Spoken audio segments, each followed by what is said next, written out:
Hi guys, இன்னைக்கு நம்ம NEET code 150 2 pointers ஓட first problem தான் solve பண்ண போறோம். Problem வந்து valid palindrome. Given a string S, return true if it is a palindrome, otherwise return false. நமக்கு வந்து இவங்க ஒரு string கொடுத்திருப்பாங்க. அந்த string வந்து palindrome இருந்துச்சுன்னா நம்ம true னு ரிட்டர்ன் பண்ணனும். அது palindrome இல்லாட்டி false னு நம்ம ரிட்டர்ன் பண்ணனும். palindrome னா என்னன்னு பாத்தீங்கன்னா for example மலையாளம் அப்படிங்கற ஒரு இத எடுத்துக்கோங்க. இந்த மலையாளம்ங்கற ஸ்ட்ரிங்கை நீங்க ரிவர்ஸ்ல போட்டு பாத்தீங்கன்னா அப்போ மலையாளம்னு தான் வரும். சோ இத வந்து நம்ம ஒரு palindrome னு சொல்லுவோம். சோ இந்த மாதிரி இவங்க கொடுத்திருக்க வேர்ட் palindrome-ஆ இருந்தா நம்ம true னு ரிட்டர்ன் பண்ணனும் இல்லனா false னு ரிட்டர்ன் பண்ணனும். அதுக்கு அப்புறம் என்ன கொடுத்திருக்காங்கன்னா palindrome it is also case sensitive and ignores all non alphanumeric characters. So இது வந்து கேஸ் இன்சென்சிட்டிவ் அப்ப சென்சிட்டிவ்னு சொல்லிட்டேன். கேஸ் இன்சென்சிட்டிவ்னா அப்பர் கேஸ் லோவர் கேஸ் எப்படி இருந்தாலும் ப்ராப்ளம் கிடையாது. அதே மாதிரி ஆல்ஃபா நியூமெரிக் வேல்யூஸ் தவிர மற்ற எல்லா வேல்யூஸையும் நம்ம இக்னோர் பண்ணிடணுமாமா. ஃபார் எக்ஸாம்பிள் இந்த இன்புட்ல பாருங்களேன், இதுல இருக்கிற கொஸ்டின் மார்க்கை நம்ம இக்னோர் பண்ணிடணும். அதுக்கப்புறம் இருக்கிற ஸ்பேசஸை இக்னோர் பண்ணிடணும். கேபிட்டல் ஸ்மால் ரெண்டையுமே ஒன்னா தான் ட்ரீட் பண்ணணும். ஆல்ஃபா நியூமெரிக்கு என்ன அப்படின்னு எக்ஸாம்பிள் கொடுத்துருக்காங்க. ஸோ இதுக்கு நம்ம எப்படி கோடிங் சொல்யூஷன் போட போறோம்னா 2 பாயிண்டர் அப்ரோச் நம்ம யூஸ் பண்ண போறோம். 2 பாயிண்டர் அப்ரோச்ங்கிறது ஒரு சிம்பிளான கான்செப்ட் தான். ஃபார் எக்ஸாம்பிள் நம்மளோட மலையாளம்ங்கிற ஸ்ட்ரிங்கே எடுத்துப்போம். YALAM. ஸோ இதில் நம்ம என்ன பண்ண போறோம்னா நம்ம வந்துட்டு ஃபர்ஸ்ட் லெஃப்ட்னு ஒரு பாயிண்டர் ரைட்னு ஒரு பாயிண்டர், ஓகேங்களா? லெஃப்ட்னு ஒன்று ரைட்னு ஒரு பாயிண்டரை நம்ம வச்சுக்கிறோம். லெஃப்ட் பாயிண்டர் வந்து ஃபர்ஸ்ட் லெட்டர்ல ஸ்டார்ட் ஆகுது, ஆறுங்கிற பாயிண்டர் லாஸ்ட் லெட்டர்ல இருக்கு, பாத்தீங்களா?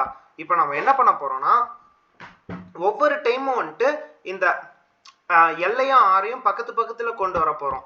அப்படி பக்கத்து பக்கத்துல கொண்டு வர போது ஒவ்வொரு ஸ்டெப்லயுமே வந்து நம்ம செக் பண்ணணும். இப்போ ஃபர்ஸ்ட் ஸ்டெப்ல பாத்துக்கிட்டீங்கன்னா ஃபர்ஸ்ட் லெட்டர் எம், லாஸ்ட் லெட்டரும் எம். அப்படி ஈக்குவலா இருந்துச்சுன்னா பிரச்சனை கிடையாது. அப்படி ஈக்குவலா இல்லாட்டி நம்ம ஃபால்ஸ்னு ரிட்டர்ன் பண்ணிடலாம். ஏன்னா ஒரு palindrome-னு எடுத்துக்கிட்டோம்னா ரெண்டு பாயிண்டருமே ஈக்குவலா தான் இருக்கும் வேல்யூஸ், ஓகேங்களா? இப்போ எம் ஈக்குவலா இருக்கு, எல்ல ஒரு ஸ்டெப் முன்னாடி கொண்டு போ, ஓகேங்களா? அதே மாதிரி வந்துட்டு ஆரையும் ஒரு ஸ்டெப் பின்னாடி கொண்டு வரும். எப்படி கொண்டு வந்தீங்கன்னா ஏ இருக்கும், ஏவும் ஈக்குவல், அடுத்து எல் வரும், எல்லும் ஈக்குவல், ஏவும் ஈக்குவல். அப்புறம் சென்டர்ல இருக்கிற ஒய்யை நம்ம பார்க்க வேணாம், ஏன்னா ஆட் நம்பர் எப்படியும் சென்டர்ல இருக்கிற வேல்யூ திருப்பி போட்டாலும் அதே இடத்துல தான் இருக்க போகுது. ஸோ இதை ஒரு palindrome-னு நம்ம போடலாம். இதை நம்ம எப்படி கோட் பண்ண போறோம்னா ஃபர்ஸ்ட் எல்லுன்னு ஒரு பாயிண்டர், அதை 0ன்னு வச்சுக்கலாம். ஆறுங்கிற பாயிண்டர் வந்துட்டு r equal to length of this word -1. ஏன்னா லென்த்துங்கிறது வந்துட்டு இருக்கிற எல்லா லெட்டரையும் கவுண்ட் பண்ணிடும். பட் நம்மளுக்கு என்ன தேவை, இண்டெக்ஸ் தேவை, லாஸ்ட் எலமெண்டோட இண்டெக்ஸ் தேவை, அதனால -1ன்னு போட்டுக்கிறோம். தென் நம்ம என்ன பண்றோம்னா while L less than R ஒரு 2 பாயிண்டருக்கான கண்டிஷன் போட்டுக்கிறோம்.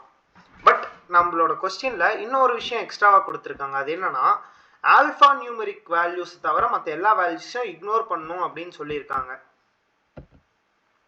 ஸோ அதுக்கு நம்ம என்ன பண்ண போறோம்னா செக் பண்றோம் ஃபர்ஸ்ட். இதை வந்துட்டு நம்ம எப்படி நம்ம செக் பண்ண போறோம்னா if s of l, so left pointer வந்துட்டு எந்த இடத்துல இருக்கோ அந்த வேர்டு வந்துட்டு if not s of l dot is alnum. Okay, இப்போ இது உங்களுக்கு பார்த்தோன்னே புரிஞ்சிருக்காது. இது என்ன சொல்ல வராங்கன்னா எல்லுங்கிற பாயிண்டர் வந்து எந்த இடத்துல இருக்கோ அந்த வேர்டை வந்து நம்ம எடுத்துக்கிறோம். எஸ் ஸ்கொயர் பிராக்கெட்ஸ்குள்ள எல்லுனா இப்போ ஃபார் எக்ஸாம்பிள் எல் 0ன்னு ஆரம்பிக்குதா, அப்போ எஸ் ஆஃப் எல்லுங்கிறது என்னது, இந்த டபிள்யூங்கிறது தான் எஸ் ஆஃப் எல், ஓகேங்களா? அந்த எஸ் ஆஃப் எல் வந்துட்டு இஸ் ஆல்னம்ங்கிற ஃபங்க்ஷன் என்ன கண்டுபிடிக்குது அப்படின்னா அது ஆல்ஃபா நியூமெரிக்கா இருக்கான்னு கண்டுபிடிக்கும். அப்படி அது ஆல்ஃபா நியூமெரிக்கா இல்லாட்டி அந்த வேர்டை நம்ம கன்சிடர் பண்ணிக்க கூடாது அந்த லெட்டரை. ஸோ நம்ம ஒரு பாயிண்ட் முன்னாடி போகிறோம், ஓகேங்களா? போயிட்டு கண்டினியூ, இந்த லூப்பை இந்த இடத்துல நம்ம நெக்ஸ்ட் இட்ரேஷனுக்கு தள்ளுறோம். அதுதான் கண்டினியூங்கிற ஸ்டேட்மெண்ட் பண்ணுது. அண்ட் ஆல்சோ நம்ம ஒரு விஷயத்த பண்ண வரட்டோம். இப்போ இதை வந்து கேஸ் இன்சென்சிட்டிவ்னு சொன்னாங்க பார்த்தீங்களா, அதனால நம்ம வந்துட்டு இது எல்லாத்தையுமே லோவர் கேஸ்க்கு மாற்றிக்கலாம், நம்ம அப்பர் கேஸ்க்கும் கூட மாற்றிக்கலாம். இப்படி நம்ம மாற்றிக்கிட்டோம்னா நம்மளால ஈஸியாக கம்பேர் பண்ணிக்க முடியும். ஸோ இப்போ நம்ம பண்ண அதே கண்டிஷனை வந்துட்டு அந்த சைடும் நம்ம செக் பண்ணோம். இப்போ ஆறுங்கிறது தான் லாஸ்ட் எலமெண்ட்டா? இப்போ லாஸ்ட் எலமெண்ட்டுங்கிறது என்னது? Question mark. பட் நம்ம கொஸ்டின் மார்க்கை இக்னோர் பண்ணி ஆகணும். So if not S of R is alnum, அது ஆல்ஃபா நியூமரிக்கா இல்லாட்டி ஆரை பக்கத்தில் கொண்டு வரணும். நம்ம 2 பாயிண்டரில் என்ன பண்ணுவோம்? எல்லையும் ஆரையும் பக்கத்தில் கொண்டு வருவோம். So r minus equal to 1. திரும்ப இந்த லூப்பை அடுத்த இட்ரேஷனுக்கு நம்ம தள்ளுறோம். இப்படி ரெண்டுமே ஆல்ஃபா நியூமரிக் வேல்யூஸாக இல்லாத வரைக்கும் இது வந்துட்டு பக்கத்தில் வரும். ஸோ அப்படின்னா இப்போ வேல்யூஸ் என்னவா இருக்கும்? எல் வந்து டபிள்யூவாக இருக்கும், ஆரும் டபிள்யூவாக இருக்கும். இந்த இடத்துல தான் நம்ம செக் பண்ண போகிறோம். If s of l not equal to s of r. So இந்த இடத்துல டபிள்யூவும் தான் இருக்குது. ஸோ இது வந்து ட்ரூ. அப்படி எந்த ஒரு இடத்துலயாச்சும் அப்படி ஈக்குவலாக இல்லாமல் இருந்துச்சுன்னா அது நாட் அ பாலிண்ட்ரோம். ஸோ நம்ம ஃபால்ஸ்ன்னு ரிட்டர்ன் பண்ணிடுறோம். ஓகேங்களா? அதுக்கப்புறம் அப்படி இல்லாமல் இந்த லூப்பையே அது தாண்டிடுச்சுன்னா அது கண்டிப்பாக ட்ரூவாக தான் இருக்கும். இந்த லூப்பில் எந்த இடத்துலையுமே ஃபால்ஸ்ன்னு ரிட்டர்ன் ஆகாட்டி அது ட்ரூன்னு இருக்கும். அண்ட் ஆல்சோ இது 2 பாயிண்டருங்கிறனால நம்ம ஒவ்வொரு ஸ்டெப்க்கு அப்புறம் எல்லையும் ஆரையும் பக்கத்தில் கொண்டு வரணும். So l plus equal to 1, r minus equal to 1. இப்போ நம்ம இந்த சொல்யூஷனை ரன் பண்ணி பார்க்கலாம். எஸ், நம்ம சொல்யூஷன் அக்செப்ட் ஆயிடுச்சு.